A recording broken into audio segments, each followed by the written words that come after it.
Nahitabong krimen sa lungsod sa San Fernando diin usa ka kandidato sa pagkakonsihal ang gipusil patay, lakip na ang iyang bana dili pa makonsiderar nga election-related violence. Kini matud sa Cebu Provincial Police Office. Niang report.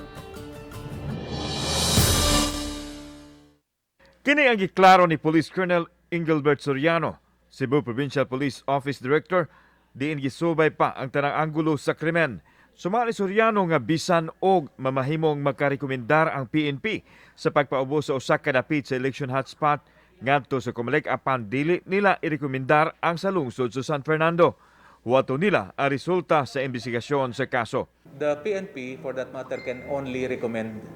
It is the Comelec and Bank who has the authority to declare an area na hotspot or election watch list.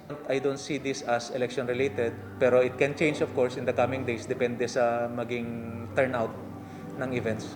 Gipusil patay sa 5 ka mga mamumuno ang magtiayong Malo ug Peter Berenggian sa ilang balay sa Panadtaran. Ang asawa, konsehal sa barangay Balungag sa Naasong Lungsod. Dili na moumol og task force ang CPPO apan gibanduan nini ang San Fernando Police nga sulbaron ang krimen sa pagpakigalayon usab sa LGU. We will look into this, hindi ito masasama lang doon sa ating mga kaso na hanggang initial investigation lang. We assure the public and also of course the family of the victims. Kauban si Clufer Lumayag, ako si Alan Domingo. Balitang Bisdak.